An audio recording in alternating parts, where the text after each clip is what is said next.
Bonjour, vous écoutez Lifetile, le podcast qui vous parle de l'actualité Xbox, Microsoft et Tyrannosaure.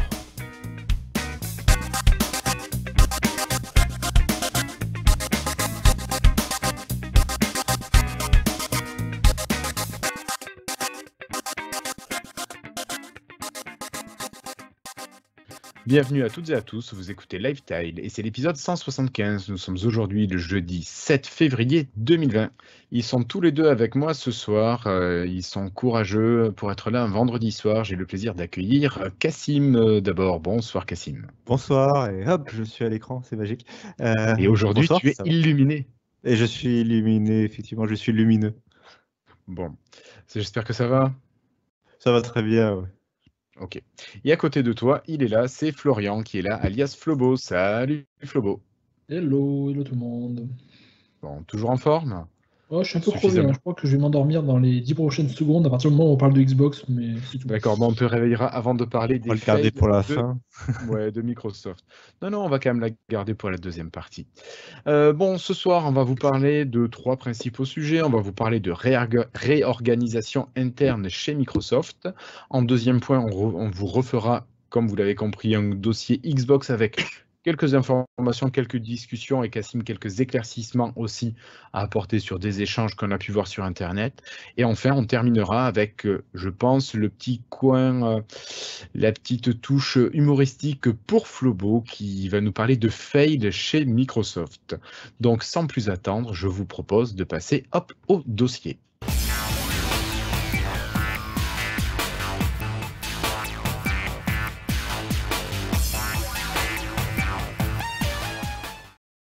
Alors, pour commencer, Cassim, je crois qu'on parle de réorganisation, on parle de Microsoft. La réorganisation va toucher quelques postes, elle ne touche pas une multitude de noms, ce n'est pas le grand jeu de chaises musicales, mais je crois savoir, mon petit doigt m'a dit que Panos Panay, le monsieur de la gamme Surface, avait pris encore du galon cette fois-ci. C'est ça, donc chaque année, il y a Microsoft qui fait une petite réorganisation interne, surtout en début d'année. Et ils ont l'habitude de changer quelques éléments. Et donc là, cette année, il y a, en tout cas, c'est le changement le plus important, je pense. C'est Panos Panay qui était jusqu'à présent Chief Product Officer, donc il s'occupait de tout ce qui était hardware chez Microsoft, donc il s'occupait des surfaces, de la Xbox, etc. Vraiment la partie matérielle à chaque fois. Et là, désormais, il va aussi prendre le contrôle de l'expérience client de Windows. Alors ça veut dire les fonctions logicielles de Windows 10 pour le grand public, ou les professionnels, mais les fonctions que nous, on voit, ce qui nous concerne, par opposition à l'équipe dont j'ai oublié le nom, l'équipe Cosin, Core OS et Intelligent Edge, qui appartient à l'équipe Azure, on en avait déjà parlé, et qui s'occupe du cœur du noyau de Windows, et qui s'occupe de développer le noyau de Windows en même temps que le noyau d'Azure, en gros. Donc Windows 10 est un peu séparé en deux couches comme ça. D'un côté le grand public, et les fonctions en tout cas visibles par l'utilisateur, et de l'autre côté les fonctions noyau, core, qui sont développées par une autre équipe. Donc lui, Panos Panay, il reprend la partie visible. Et donc ça va permettre tout simplement de avoir une seule vision, enfin en tout cas un seul homme à la tête d'une vision à la fois matérielle et logicielle, on imagine cohérente du coup, sauf s'il a plusieurs personnalités, mais a priori ce sera cohérent. C'est ça. Alors donc notre Panos Panay qui gérait quand même d'une main de maître, on peut dire, la gamme Surface, qui avait déjà pris du galon parce qu'il s'occupait de tout le matériel maintenant chez Microsoft, va s'occuper en quelque sorte presque de l'expérience utilisateur des gens qui utilisent Windows 10. C'est à peu près rapidement, des fonctionnalités donc de l'expérience utilisateur. C'est ça, il faut mentionner que l'équipe Surface avait déjà l'habitude depuis plusieurs mois, voire peut-être années, de travailler avec l'équipe logicielle de Windows 10. Donc c'est un peu une mise en application, une officialisation de quelque chose qui était déjà un peu en place. On se souvient par exemple, si vous vous souvenez de la présentation en octobre de Surface Neo et Duo et compagnie, et surtout des Surface Pro 7 et Laptop 3. À cette présentation-là, il y avait une démo de Office en fait qui avait été faite et qui s'intégrait mieux justement, qui avait été développée spécifiquement pour les surfaces. Et il y avait cette cohérence entre les développeurs de Office, les développeurs de Windows et les développeurs de Surface qui travaillent un peu ensemble. Un autre exemple qui est souvent mentionné, c'est celui du stylet des surfaces, qui est conçu matériellement par l'équipe Surface, mais qui est aussi conçu logiciellement par Windows, qui fait la transition, et l'équipe OneNote, qui a énormément servi pour développer au mieux la reconnaissance du stylet par Windows. Donc c'est vraiment un travail en cohérence en fait entre ces trois équipes. Et d'ailleurs, Panos Panay là, prend le contrôle effectivement de la partie client de Windows 10, je l'ai dit, mais il reste pas, il devient pas vice-président ou enfin il devient pas directement sous la direction de Satya Nadella. Il a quand même un chef encore au-dessus de lui, qui est en fait le chef de la division Office, en fait, qui avait déjà repris quand je me rappelle plus de son nom, quand la Terry personne, Myerson? voilà, quand Terry Myerson avait quitté Microsoft. On se souvient que c'était le patron de la division Office qui avait pris le contrôle en fait de la division Windows, Rajesh Jha, qui lui est par contre vice-président de Microsoft, donc, et qui va qui va superviser vraiment tout ça. Encore un échelon au-dessus, mais plus concrètement au quotidien, c'est vraiment Panos Panay qui va diriger l'équipe Windows. D'accord, ok. Est-ce que toi, Florian, tu as des commentaires par rapport à cette nomination de Panos Panay par hasard? Ou qu'est-ce que ça Non. t'évoque en tout cas? Enfin, pas particulièrement, au final. Honnêtement, ça fait longtemps que j'arrête d'essayer de comprendre les changements dans l'organisation interne de Microsoft parce que ça change un peu tous les ans, comme Cassim dit. Mais oui, ce qui est bien, c'est cette idée de rapprocher le hardware du soft. Parce que même sur Surface, des fois, on sent quand même que Windows est un peu conçu à part sur certains petits points. C'est pas grand-chose, mais c'est. Vous vous souvenez quand on avait fait une vidéo sur réinstaller Windows sur ma Surface, c'était un Totalement. tutoriel qu'on a fait. Oui, oui, un En des plein milieu de premiers. l'installation, la Surface a installé un pilote et ça a redémarré, on a dû recommencer. Je sais pas si vous vous souvenez Oui, de oui, oui. Et donc bon, c'est tout petits détails comme ça, mais c'est là qu'on voit que parfois il reste des petites incohérences entre le hard et le soft. Et donc bon, avoir tout ça sous le même toit, je pense que ça permettra aux surfaces d'être aussi intégrées que par exemple les appareils Apple qui sont à la fois conçus du côté hardware et software par les mêmes équipes. D'accord. Alors, tiens, c'est bien que tu en parles, Florian, parce que moi, je me posais la question en préparant l'émission de ce soir. Effectivement, est-ce qu'on peut craindre un enfermement, Cassim, toi, enfin, je dis bien enfermement dans le système vraiment écosystème super restreint de chez Apple, avec uniquement du matériel Apple qui tourne avec macOS, et est-ce qu'on pourrait arriver à une version de Windows qui ne soit compatible qu'avec du matériel Microsoft? Est-ce qu'on pourrait craindre ça, d'après toi? Bon, non, bien sûr que non. Enfin, je pense pas parce que le gros aujourd'hui du business, enfin, de l'activité de Microsoft côté Windows, ça reste sur des PC vendus par Lenovo, HP, Asus et compagnie, en particulier aux entreprises. Après, effectivement, si Panos Panay en est arrivé là, c'est parce que la division Surface aujourd'hui, c'est quand même 4 milliards de dollars de chiffre d'affaires par an, donc c'est quand même pas rien. Ouais, ça Surtout commence à être sérieux. Surtout quand on se souvient de la première génération de Surface qui avait encaissé 1 milliard de déficit, pour le coup, de pertes, Oui. dès la première année. Donc, voilà, il a réussi à tourner un peu le truc dans l'autre sens. Mais du coup, non, je pense pas qu'on puisse craindre un enfermement. En revanche, les fabricants, à mon avis, vont pas le prendre très bien, cette réorganisation, dans le sens où justement la création de l'équipe Surface à la base, enfin en tout cas la commercialisation des premiers PC Surface, ça avait été très très mal vu par les autres fabricants, qui avaient vu, enfin Microsoft c'était leur partenaire et devenait d'un coup concurrent. Et quand on voit justement l'équipe Surface qui maintenant vaut 4 milliards de dollars par an, bah oui, ils ont pris des parts de marché à Apple, mais enfin, ils ont forcément pris aussi des parts de marché à d'autres fabricants qui étaient jusque-là leurs partenaires.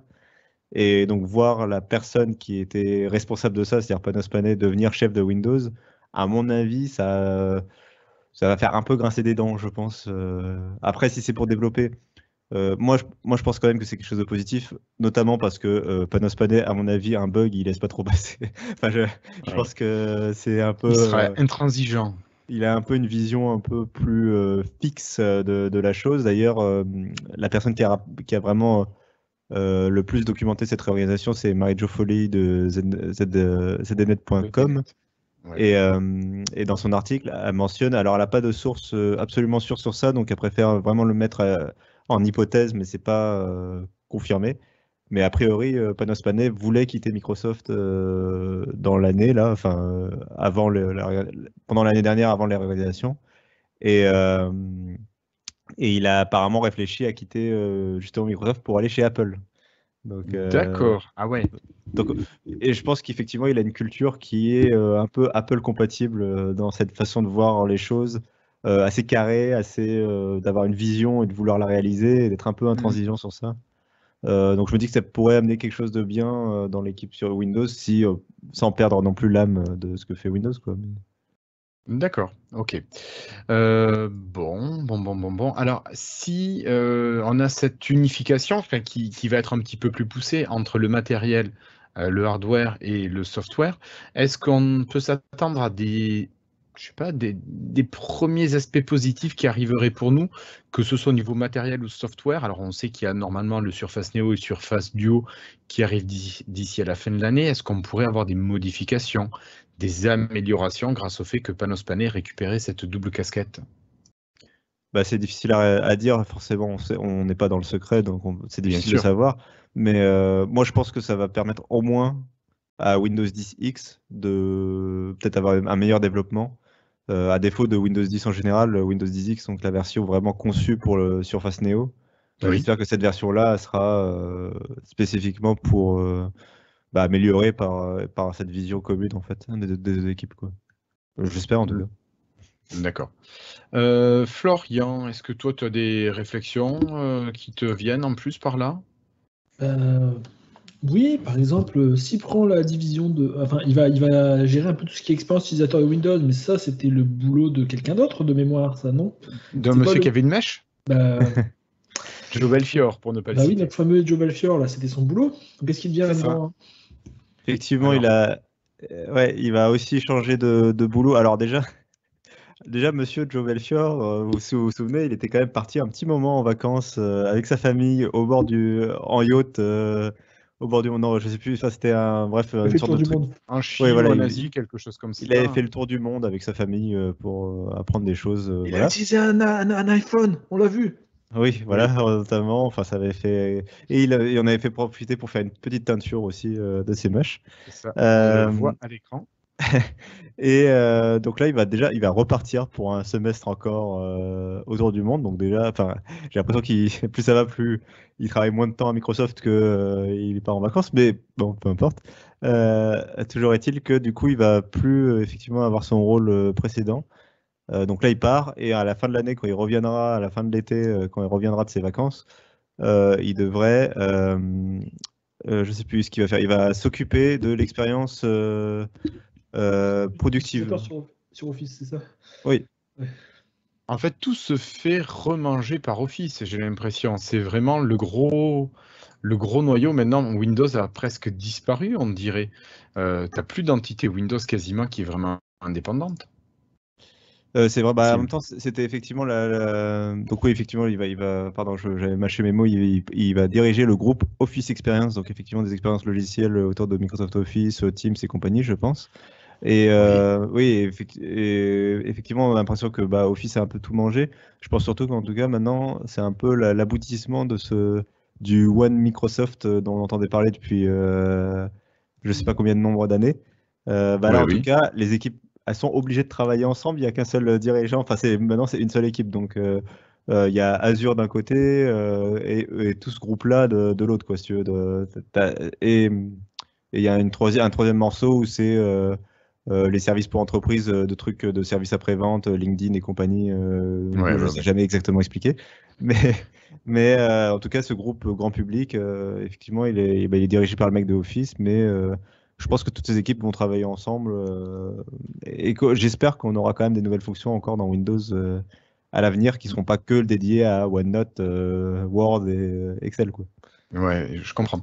Après, moi, tu vois, plus on parle de ça et plus je me demande, est-ce que Windows est destiné à rester un logiciel payant chez Microsoft? Est-ce que ça ne serait pas une porte d'entrée pour les gens pour entrer dans l'écosystème Microsoft? Presque, j'en arriverai à me poser cette question. Alors, pour l'instant, les Windows sont quand même payants, mais est-ce qu'on ne pourrait pas à l'avenir avoir ce genre de truc avec un Windows basique qui soit la porte d'entrée pour le reste et tu puisses débloquer des fonctions avec ton pack Office, par exemple, ou des choses comme ça? On avait C'est une entendu idée. parler d'un abonnement Oui, oui, oui. qui réunissait un peu tout, donc peut-être ça ira aussi dans ce sens-là. Moi, au-delà de ça, je me demande dans quelle mesure Windows 10 n'est pas un peu arrivé au bout de son chemin, c'est-à-dire que ça fait plusieurs mois que, par exemple, le programme Insider n'a plus de dirigeant. C'est vrai. Et les nouvelles fonctions, pour l'instant, dans le programme Insider se font. Enfin, il n'y a plus Eh ben, énormément de choses révolutionnaires qui arrivent dans le programme Insider. Et au-delà de ça, dans les mises à jour Windows 10, ça fait longtemps qu'on n'a pas eu une mise à jour qui vraiment change fondamentalement la façon de fonctionner du L'utilisation de système. l'OS, ouais. Ouais. Donc, et Windows 10 quand même commence à se faire vieux doucement. Enfin, il va sur ses 5 ans là quand même. Il est sorti en 2015. Oui, oui, juillet 2015, oui. Bon voilà, on verra s'il y a une nouvelle étape pour Windows bientôt, mais en tout cas, et on voit avec Windows 10 qu'il y a une volonté quand même d'aller vers une nouvelle interface, mais pour l'instant, voilà, Windows 10 évolue plus trop, quoi. Ok. Florian, tu voulais réagir? bah, est-ce que la suite de Windows 10, c'est pas simplement Windows 10 X? Parce qu'on peut imaginer que par la suite, il sera étendu au PC de bureau, au PC portable, et que ce sera la base du futur Windows. En fait, on revient vers ce qu'ils essayent de faire depuis bien longtemps, de se débarrasser d'Explorer et d'inventer le Windows moderne. Et Windows 10 X, c'est vraiment la nouvelle étape vers cet idéal, mais cette fois en ayant un système de containers qui permettra de lancer les apps bureau, donc sans se débarrasser complètement du passé comme ils avaient essayé de faire avec Windows RT ou les versions précédentes. Je pense que vraiment, c'est par exemple toutes les nouvelles icônes, et par exemple, enfin, c'est tout bête, hein, mais ils sont en train de refaire tout le design, toutes les icônes pour Windows 10 X. Ils les sortent pas pour l'instant sur l'ancien Windows 10. Je pense qu'ils préparent une sorte de.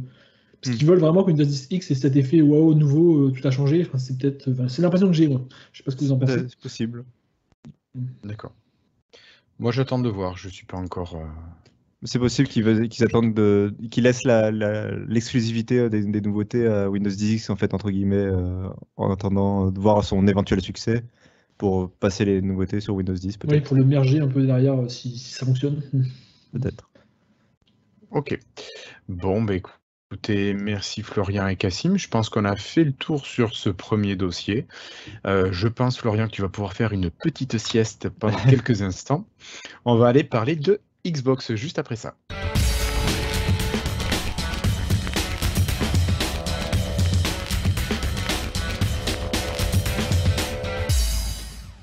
Voilà, alors on vous parle Xbox. Pour commencer, Cassim, moi je te propose de faire un petit peu le tour du propriétaire des nouveaux jeux qui arrivent là avec le Game Pass, parce que on va encore être gâté avec des titres qui avaient été annoncés puis qui arrivent enfin. Il me semble qu'il y a Final Fantasy dans l'histoire. Donc, est-ce qu'il y a des choses, selon toi, Cassim, à retenir? Bah oui, déjà, alors une chose à retenir déjà, tu viens de parler de Final Fantasy XV. Bon, il avait été annoncé il y a quelques mois comme arrivant, donc là, ça y est, il est disponible. Ce qu'il faut retenir déjà, c'est qu'il y a les DLC, c'est la version complète du jeu, alors que d'habitude dans le Game Pass, c'est pas forcément le cas. D'habitude, c'est plutôt Oui, les versions de base des jeux, il faut acheter oui. soi-même les DLC. Là, non, c'est la version complète du jeu, c'est la version dite royale. Waouh. C'est l'édition, c'est le nom de l'édition, donc il y a tous les DLC avec. Donc ça fait des bonnes heures de jeu en perspective parce que c'est quand même un gros RPG japonais. Tu m'étonnes. Et l'autre jeu qui a été ajouté, c'est Wolfenstein Youngblood, qui est un nouvel épisode de Wolfenstein. C'est une suite de Wolfenstein 2, donc là qui est beaucoup plus guerrier et c'est un FPS qui se passe toujours. Alors c'est plus pendant la Seconde Guerre mondiale, là c'est après la Seconde Guerre mondiale, mais c'est toujours dans un univers contre les nazis. Enfin, Ouais, l'univers de enfin, c'est du Wolfenstein, pampan, quoi. ouais, c'est du pampan, voilà. Mais très militaire, quoi, en plus. Voilà. Très sérieux, même si ils essaient de faire de l'humour, voilà, c'est violent. D'accord. Je voulais juste mentionner, qu'il y a aussi des jeux qui partent du Game Pass, Oui, notamment le premier Rage et Tomb Raider 3 qui sortent le là dans le. Definitive Edition, non? Non, comment il s'appelle? C'est Shadow of the Tomb Raider, je crois. C'est le troisième épisode D'accord. de la trilogie. Ok. Je me rappelle plus exactement. Je crois que c'est Shadow of the Tomb Raider. Du coup, qui va sortir du Game Pass donc dans les jours à venir. Et je termine juste sur le Game Pass pour dire que c'est le début du mois et ils ont promis beaucoup de nouveautés pour le Game Pass pour février, particulièrement par rapport aux autres mois. Et donc là, quand ils ont annoncé ces deux jeux, ils ont dit et c'est que le début. Donc D'accord. histoire de rassurer, pour dire c'était pas ça qu'on avait teasé, on a encore du truc en stock. D'accord. On va envoyer du lourd. Ouais. Ouais.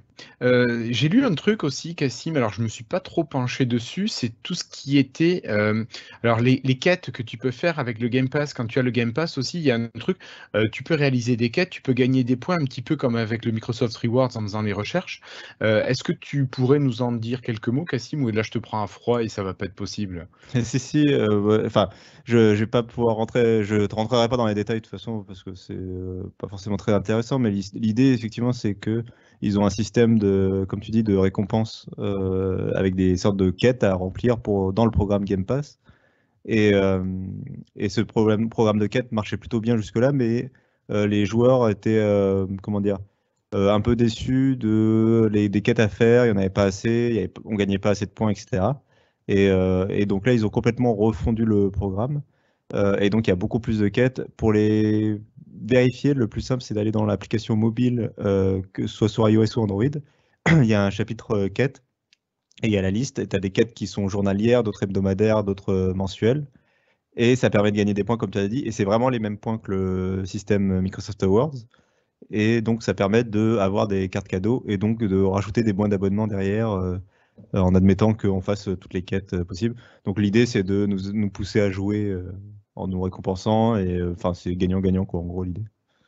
D'accord. C'est Voilà. purement, enfin, en plus, c'est des trucs du genre télécharger un jeu, obtenir un achievement. C'est pas des trucs ultra compliqués Ouais, ouais, ouais. ou très difficiles, quoi.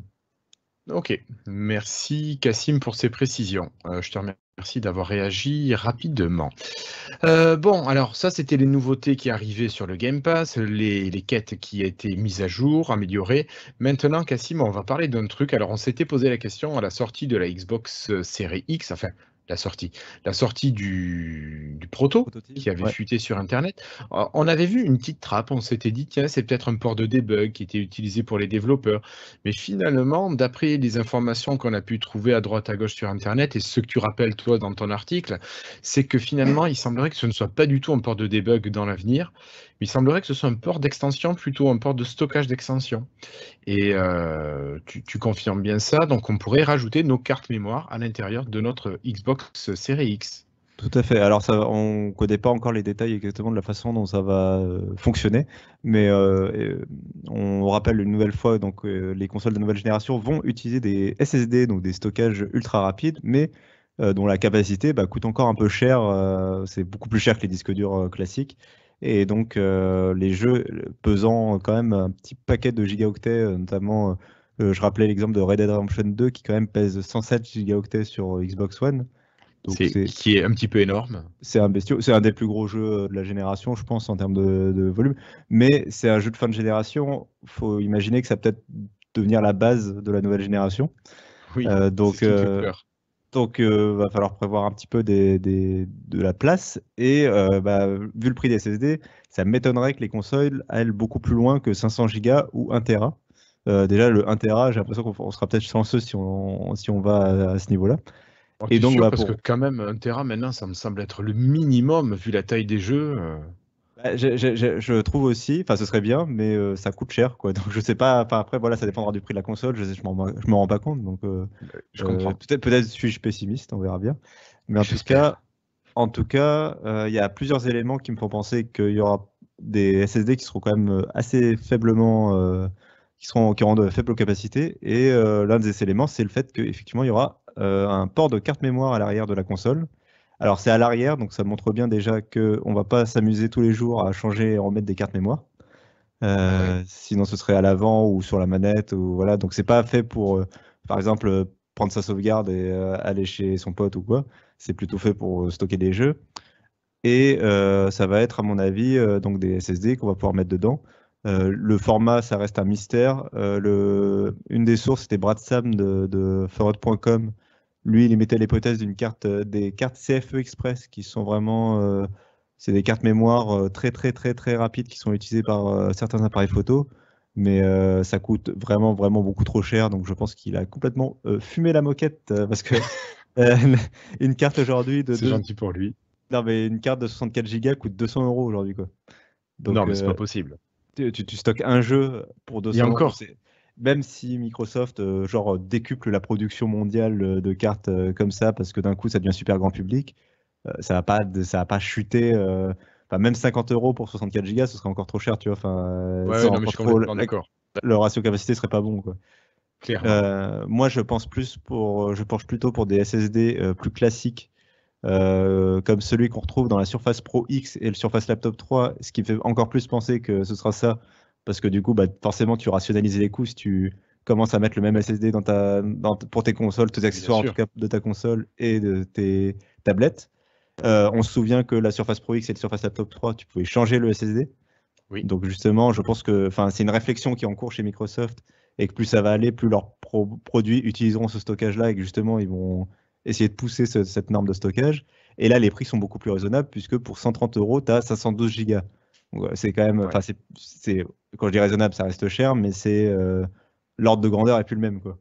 Bah, tu m'étonnes. Il y a quand même presque 100 fois plus pour 2 fois moins cher que les cartes CFE. Oui, donc voilà, c'est du coup, ça devient beaucoup plus raisonnable. Et là, en imaginant Microsoft tirer les prix un peu vers le bas en augmentant la production, et parce que ce sera à la chaîne et que Ouais. c'est un truc grand public, tu peux imaginer, je sais pas moi, 100 € pour 500 gigas, bon, ça devient un peu plus Accessible. imaginable. Ouais, ouais, ouais. Euh, Alors, il y a quand voilà. même pas mal de questions qu'on peut se poser, moi je trouve, par rapport au fait d'avoir des consoles qui ont un petit SSD de base et qui vont demander ensuite d'avoir des stockages d'extension, parce que finalement, si tu veux avoir plusieurs jeux en même temps sur ta machine, tu es bien obligé d'avoir ces ports. Et moi, je me disais, est-ce que c'est pas une machine qui s'oriente réellement vers le cloud gaming, vers des choses comme ça, vers du streaming de jeux? Parce que finalement, si tu as ton abonnement, si tu as une machine, après, tu n'as plus forcément besoin de la puissance, mais est-ce qu'il n'y aurait pas un intermédiaire entre du streaming, un pré-streaming qui soit ensuite recalculé par la machine? Je ne sais pas, je me disais ça. Ou sinon, ça veut dire qu'il faut absolument avoir la fibre pour installer le jeu en quelques minutes, mais ça, c'est pas pour tout le monde, quoi. Bah ça, c'est que et puis même avec la fibre, je peux te dire qu'un jeu qui fait 100 gigas, tu le télécharges quand même pas de façon instantanée, quoi. Donc Oui. Oh, c'est trop t'imagines long, quand tu as 2 mégas, quoi. c'est ça. Non mais c'est encore trop long pour s'imaginer par exemple désinstaller le jeu à chaque fois que tu l'utilises plus et le réinstaller par exemple à la volée, tu vois. Ouais, je pensais à ça, ouais. Ce serait pas possible. Ce que je peux te dire par contre, c'est que moi ce qui me fait penser qu'on s'oriente vers des stockages vraiment légers, c'est que ce soit Sony ou Microsoft, ils n'arrêtent pas de faire des recherches qui vont vers des jeux qui prennent moins de place. Donc, Ah oui, tu penses au ray tracing et compagnie, là. alors, il y a le ray tracing, effectivement. Il y a Sony qui annonce que les jeux PlayStation seront modulaires. Donc, si tu joues qu'en solo, tu n'auras pas besoin d'installer le multi. Et D'accord. là, cette semaine, il y a eu Microsoft qui a parlé d'une nouvelle technologie de l'un de leurs. Alors, c'est pas un studio, mais c'est une de leurs équipes jeux vidéo qui est PlayFab, qui est en gros un logiciel qu'ils peuvent vendre aux développeurs et qui propose en fait euh, Aujourd'hui, ce qui prend beaucoup de place dans les jeux, c'est les textures. C'est Oui. vraiment donc c'est les dessins en gros qu'on met sur tout ce qui est mur et qui recouvre tout ce qui est modèle 3D dans les jeux vidéo. Donc c'est le mur, le sol, etc. Tout ça, c'est des textures. C'est très très très très très très détaillé, surtout quand tu montes en 4K, et ça prend énormément de place. Et là, cette équipe, ce qu'elle propose, c'est de créer des textures très petites qui prennent beaucoup moins de place. Et avec l'intelligence artificielle, améliorer la qualité de l'image comme on fait aujourd'hui avec, par exemple, des films, des fois en basse définition, des images en basse définition, d'un coup de les mettre en 4K en fait. Et ils espèrent comme ça économiser de la place et calculer à la volée l'augmentation de taille. Et en fait, on voit que les jeux du coup prendraient moins de place. Et du coup, en tout cas, ces deux réflexions-là, ça semble bien être fait pour essayer de diminuer la taille des jeux. Et donc, s'ils veulent faire ça, c'est pas pour rien, à mon avis, c'est parce que justement, ils savent que les consoles vont avoir une Vont place être limitée, méga quoi. puissante. Ouais, Et être d'accord. méga puissante et avoir une place limitée. D'accord, ok. Mais est-ce que tu penses quand même qu'on va pouvoir garder nos vieux disques durs d'extension qu'on avait classiques et les mettre sur ces consoles? Est-ce qu'on pourrait choisir, par exemple, d'avoir un jeu qui se lance plus lentement et qui soit stocké sur un disque classique à plateau et avoir un disque qui soit, enfin, la cartouche de rajout qui soit réservée pour certains jeux qu'on veuille lancer rapidement? Tu penses que ça pourrait être possible, ce genre d'utilisation? Ça va être ça va être compliqué. J'arrive pas à savoir. En fait, pour la PlayStation, je pense pas, à mon avis. parce que la PlayStation, ils ont tout intérêt, vu qu'ils ont intégré le SSD, ils ont tout intérêt à pousser le SSD à fond et donc de bloquer l'installation sur disque dur. Chez Xbox, ça peut être un peu différent parce que leurs jeux, déjà pendant 1 an, ils vont sortir sur Xbox One, donc ils seront conçus pour des disques durs. Donc il n'y aurait rien qui empêcherait de l'installer sur un disque dur, même sur la nouvelle Xbox. Et ensuite, pour Xbox, l'autre chose qui change, c'est le fait que les jeux Microsoft sortent sur PC. Et les PC, ils peuvent avoir des disques durs aussi. Donc du coup, est-ce que du coup, ça va pas faire en sorte que les jeux Xbox de Microsoft en fait vont toujours être compatibles disque dur, et donc Microsoft va pas permettre sur sa Xbox de brancher un disque dur externe effectivement classique. Bah, ça, voilà, on sait pas Après, pour l'instant. même si c'est techniquement faisable, je me demande s'ils vont pas l'interdire parce que ça pourrait vraiment pourrir l'expérience utilisateur si les accès disques sont vraiment lents. Et après, évidemment, il suffit que quelqu'un dise ouais, j'ai une Xbox, moi le jeu il est super lent, voilà, alors que c'est parce qu'il a mis un disque dur qui est vraiment super lent. Et ça pourrait faire mauvaise presse. Enfin, Ça pourrait bloquer les développeurs aussi. et les gens, ils font pas toujours la différence entre les taux d'écriture et les taux de lecture, des choses comme ça. Donc ils pensent qu'ils achètent un disque dur rapide, il peut être lent. Enfin, c'est pour toutes ces raisons, je pense qu'ils vont peut-être l'interdire. C'est à voir. D'accord, c'est En tout cas, ils n'en ont pas parlé.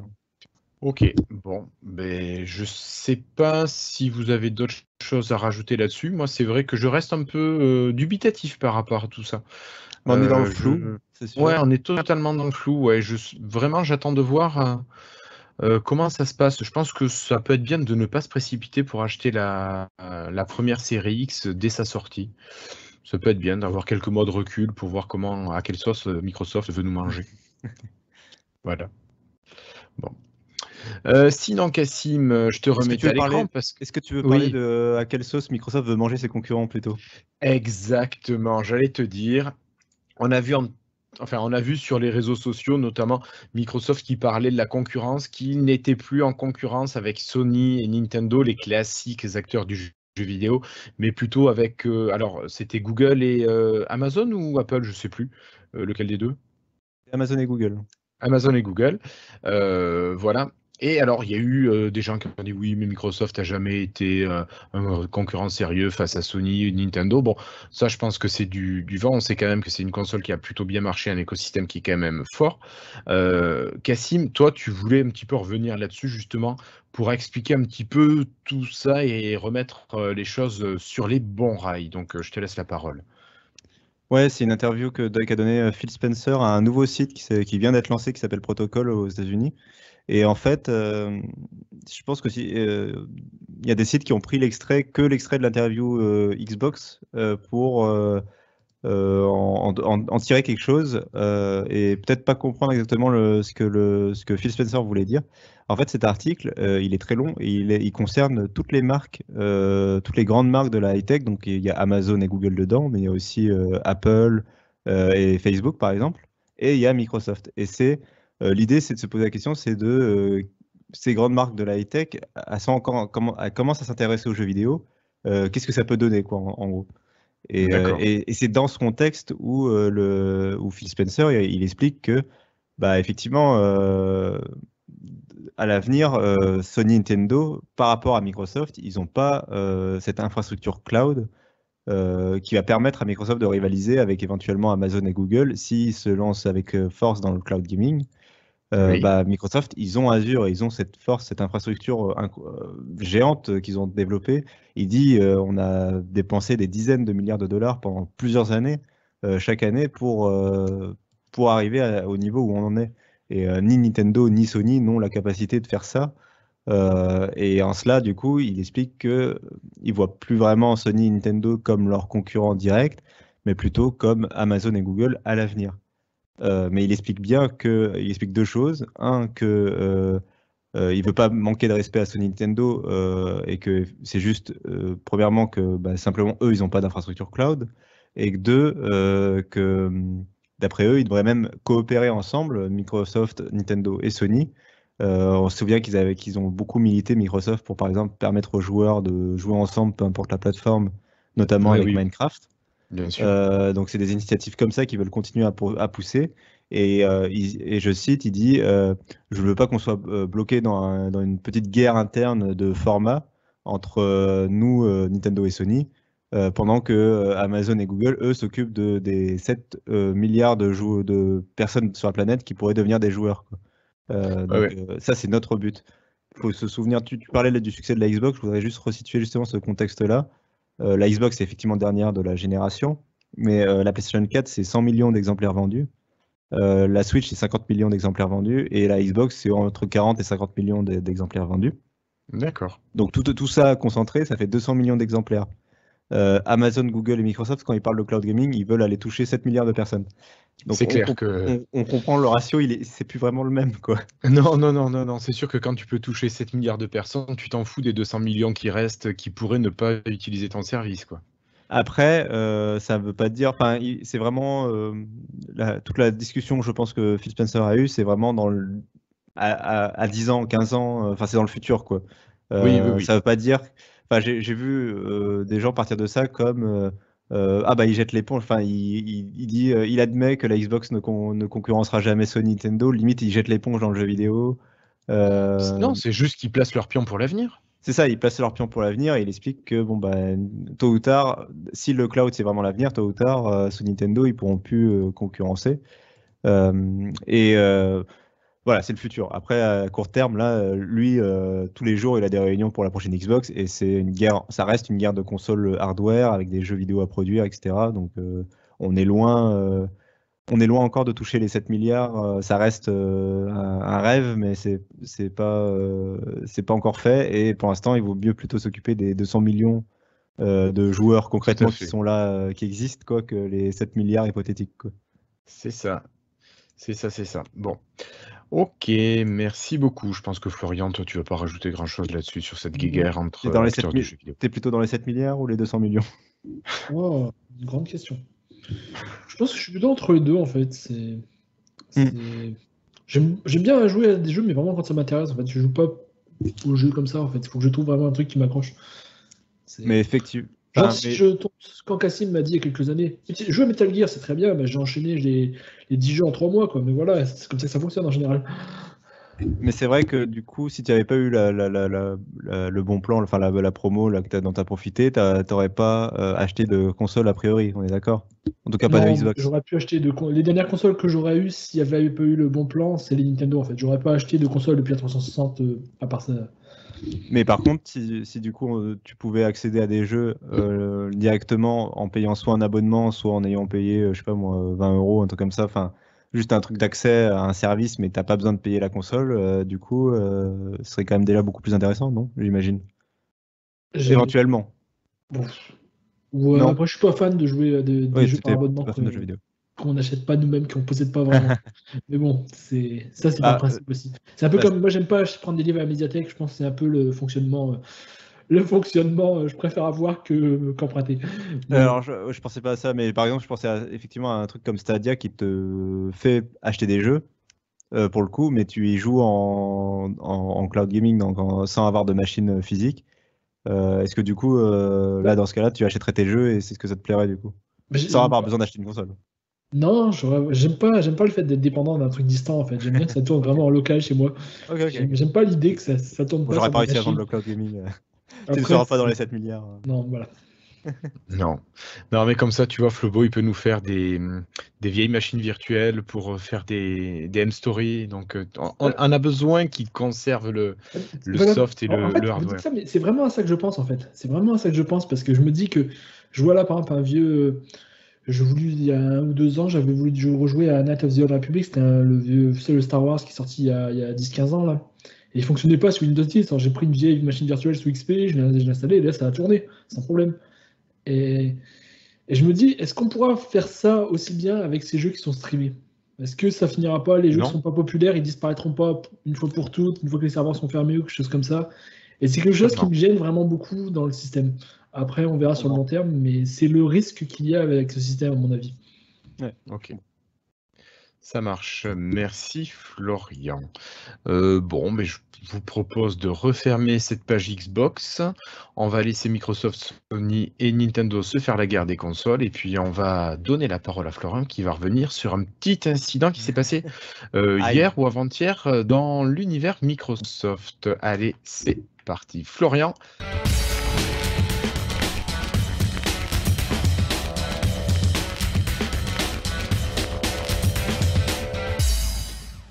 Un plantage intergalactique. Ouais, un petit incident, quoi. 3 fois rien.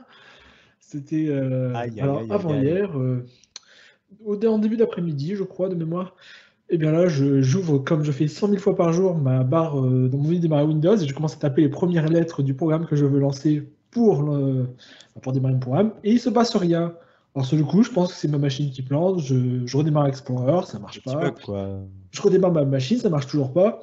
Puis jusqu'à ce que la personne qui soit au boulot juste à côté de moi me dit «Ah, mon Windows, il n'arrive pas à faire de recherche!» Et là, je fais «Ah!» Et puis je regarde sur Twitter et je vois une avalanche de «La recherche Windows marche pas, qu'est-ce qui se passe?» Bon.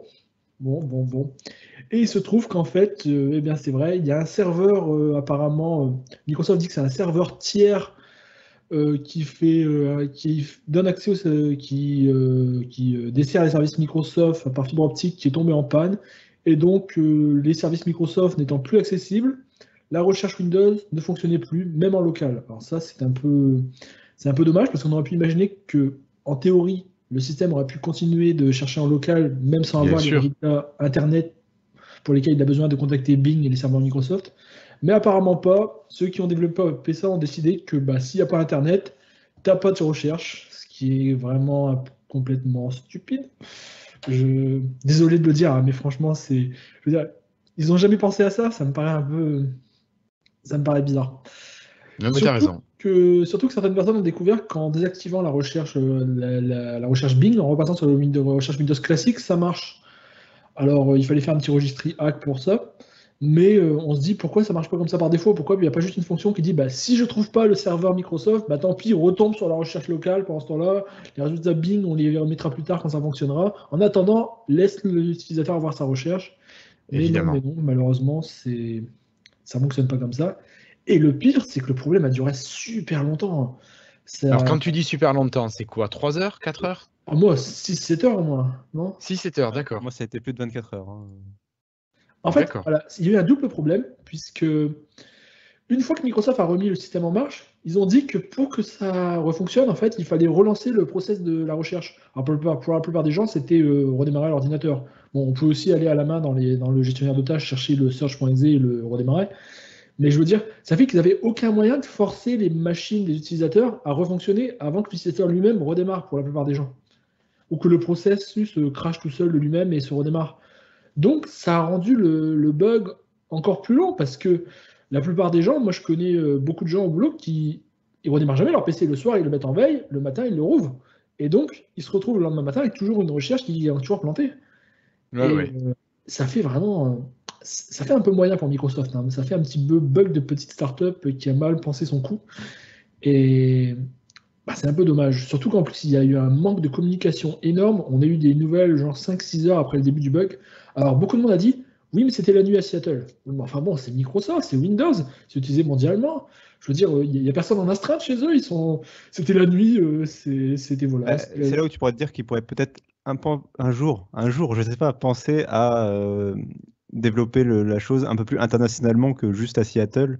Peut-être utiliser un programme comme Microsoft Teams pour travailler en cohérence, par exemple entre des équipes qui seraient en France ou en Europe, des équipes qui seraient à Seattle, tu vois, et essayer de couvrir un petit peu les fuseaux horaires de la planète à l'ère d'Internet, du cloud et de l'informatique de demain, tu vois. Ouais, j'avais pas du tout pensé à ça, mais c'est vrai que ça remonte encore une fois le côté très US-centrique de Microsoft qui est vraiment pour les États-Unis et les autres ensuite. Et ce qui était amusant, c'est que c'est tombé en plein milieu du jour où ils ont annoncé. Ça marche encore là ça a coupé Oui, vas-y. C'est tombé en plein milieu du jour où ils ont annoncé que Panos Panay allait donc reprendre le contrôle de la division Windows. Alors moi, ça me faisait bien rire parce que j'imaginais vraiment la scène où Panos il arrive le matin et puis les gens de la Microsoft de division Windows sont en panique totale parce qu'il n'y a rien qui fonctionne et puis ils vont le voir et ils disent ah bonne nouvelle, tu vas tout diriger maintenant, c'est toi. Puis il rentre dans son bureau puis tu vois le gros merdier que tout le monde qui court dans tous les sens. Ah, il n'y a plus rien qui marche, qu'est-ce qu'on fait? Enfin, c'est la scène que j'ai bien imaginée, ça m'a fait bien rire ce truc-là. C'était. Surtout que c'est arrivé quand même la même semaine que Teams, il me semble. Ah oui, c'est en début de semaine, hein, on est d'accord. Oui, c'était pas la semaine veille pour ou l'avant-veille. C'était pas la bonne semaine pour Microsoft ou. Ils ont oublié de renouveler un certificat, c'est ça? C'est Et ça. Teams, ça allait fonctionner mondialement. On a en gros les certificats, c'est ce qui permet d'authentifier un site en HTTPS. Enfin, ça permet c'est quelque chose, ça rajoute une sécurité, on va dire. Et tu es obligé de le renouveler. C'est un peu comme une carte d'identité, en fait, finalement. Tu es obligé de la renouveler de temps en temps, ça expire et tu la renouvelles. Et bon, bah là, oups, ils ont oublié de renouveler le certificat de Microsoft Teams. Du coup, il n'y a plus aucun truc. Enfin, Windows considère ça presque comme un virus, quoi, en gros.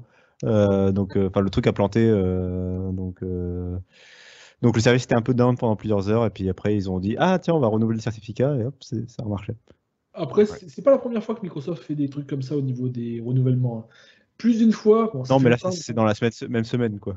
plus d'une fois, ils avaient oublié de renouveler genre le live.com ou le outlook.com il y a 10-15 ans. Et puis pendant 2-3 jours, au nouvel an, ça marchait plus. Il y a des fois, ça arrive chez Microsoft, c'est un petit peu. Des fois, on se demande comment ça tourne, mais bon, c'est comme ça. Bah, Alors, après, moi, j'ai une petite question pour vous. J'ai lu sur Internet qu'il y avait eu ce bug et j'ai pas du tout été impacté. Alors que j'utilise la recherche intégrée à Windows comme vous, je l'utilise plusieurs fois par jour, plusieurs dizaines de fois par jour. Et est-ce qu'il y a une explication de pourquoi certains étaient impactés et pourquoi d'autres ne l'étaient pas? Bah, j'ai rien Il y a vu. une raison ou c'est juste J'imagine que c'est une question de qu'on passe serveur. par un serveur ouais. Pour moi, c'est une question de serveur et que tous les serveurs ne devaient pas être concernés par la panne ou quelque chose comme ça. Et je ne saurais pas expliquer. Moi, je sais que je l'ai eu sur 2 machines sur 3. Et plusieurs machines à mon boulot ont eu le bug aussi. Moi aussi, ça m'est arrivé. Enfin, je ne pouvais plus faire de recherche. Et moi aussi, j'ai pensé au début, je me suis dit, oh tiens, mon Windows bug. Bon, bah, ça attendra un redémarrage. Mais oh là là, c'est un peu pénible quand même. Puis là, je vois sur Twitter tout le monde qui se plaint. Et du coup, je suis parti faire un article dessus. Mais effectivement, au début, je pensais vraiment être le seul, quoi. Et c'est vraiment, je trouve ça vraiment, par contre, je trouve ça choquant, un peu comme Florian, le fait que un bug serveur puisse faire descendre une fonctionnalité d'un OS aussi importante que la recherche centrale de l'OS, quoi. Clairement. Enfin, c'est pas normal, quoi. après, à mon avis, que ce qu'ils ont fait, c'est que si ça détecte une connexion Internet, Oui, ça va chercher la version en c'est ligne. ça. Si ça détecte pas de connexion Parce Internet, que, ça va chercher la version locale. parce Et que comme si ton là, pour le ordinateur est PC, la connexion débranché, Internet fonctionne, eh ben, il va chercher la version en ligne, mais ils n'ont jamais pensé au cas où c'est le serveur Microsoft qui est dans. Ce qui est un je peu pense con que quand c'est ça. même, mais ça doit être l'explication. Parce que si ton PC est déconnecté d'Internet, tu es en mode avion tout simplement, Oui. tu peux faire des recherches sur Windows, quoi. Encore heureux, j'ai envie de dire. Oui. Mais la recherche fonctionne. Donc ça montre bien qu'il est capable de le faire sans sa connexion. Mais c'est vraiment cet entre-deux qu'il a pas réussi à gérer, où il était connecté à Internet, mais pas au serveur Bing. Mais c'est quand même pas normal. J'espère que ce bug ils vont se dire, bon, on va peut-être penser mieux la fonction pour une prochaine version, quoi. C'est ça, dans la prochaine build, on va avoir une nouvelle fonctionnalité de recherche qui sera un petit peu améliorée, qui va gérer les cas particuliers peut-être, j'espère. Voilà. Bon, bah écoutez, je crois qu'on a fait un épisode finalement bien rempli avec ces dernières actualités. Est-ce que vous voulez rajouter quelque chose ou on passe directement à la conclusion? Allez, je vais rajouter un petit truc. Et après, Un petit truc, Vas-y, Cassim. rajoute. rapidement, juste qu'il y a le Surface Duo qui a été aperçu dans le métro dans la nuit, là, Ah oui. à Vancouver. Donc, le développement du Surface Duo avance. C'est le smartphone sous Android, hein, parmi les deux qui ont 2 écrans. C'est celui qui a Android. Donc, la photo est ultra de basse qualité. Bon, c'est une photo prise dans le métro. Le seul élément intéressant, c'est qu'on voit un flash à l'avant, enfin sur la caméra qui est au-dessus de l'écran, donc en façade, a un petit flash à côté, alors qu'on ne le voyait pas sur les précédentes images Non. du Surface Duo jusqu'à présent. Sur les précédents prototypes, visiblement, il n'y en avait pas. Donc voilà, le développement avance bien, apparemment, ça pourrait même sortir plus tôt que prévu. Donc, Il y a des gens qui D'accord. disent que ça. J'ai vu sur Twitter que des gens disent que ça veut dire qu'il aura un mauvais appareil photo, mais j'ai pas compris le rapport en fait. Je sais bon, pas alors si je vais prendre 2 minutes pour expliquer pourquoi Vas-y, vas-y. Euh, on va faire rapide. Juste pour c'est rapidement, jusqu'à présent, on n'a jamais vu d'appareil photo au dos du téléphone. Donc a priori, la façon de fonctionner du téléphone, c'est que tu replies l'écran l'un derrière l'autre et les caméras de façade servent à prendre des photos en général. Le problème, c'est que premièrement, il n'y a qu'un seul capteur photo alors que les smartphones haut de gamme aujourd'hui, ils en ont 3 ou 4. Deuxièmement, aujourd'hui, les modules photo des smartphones ressortent du smartphone parce qu'ils sont volumineux, parce que l'optique, ça prend de la place. Là, c'est pas le cas sur les images, donc ça montre que c'est une petite optique, c'est un petit module photo, donc c'est a priori un appareil photo de mauvaise qualité. Et c'est un appareil photo qui est fait visiblement d'abord pour des selfies. Donc c'est les caméras qu'on intègre sur les smartphones à l'avant. Et toutes les caméras de smartphone à l'avant sont en général moins bonnes que celles qu'on retrouve à l'arrière. C'est des caméras qui sont faites pour à peine juste les selfies, le Skype, etc., mais pas pour prendre des paysages et compagnie. Est-ce que c'est grave ou est-ce que c'est pas grave? Ça, on verra. Mais a priori, on se dirige quand même vers un Surface Duo qui n'aurait pas un très bon appareil photo. On verra. C'est encore un peu tôt pour en conclure. D'accord. Ok. Merci Cassim pour cet éclaircissement. Allez, moi je termine avec juste une micro-information. Si jamais vous voulez nous soutenir et que vous voulez envoyer l'un de nous à Seattle, enfin à la prochaine build de Microsoft, voilà, il faudra forcer sur le Patreon parce que Microsoft a mis en vente les places pour la build et il faut débourser 2395 $ pour une place. Voilà. Une bouteille. Une broutille. Et après, on ne vous parle pas du billet d'avion, Un épisode en l'hébergement, Patreon, c'est fait. tout ça. Bah oui. Oui. Donc, on compte sur vous. Non, allez pour autre chose, pas pour ça. Et ça sera plus simple d'aller se retrouver à Podren les 10 et 11 avril 2020, n'est-ce pas, Cassim? Tout à fait. Bon. Bien sûr. Bien sûr, et Florian aussi, d'ailleurs. Je compte sur toi, Florian. Oui. Bon, c'est parfait.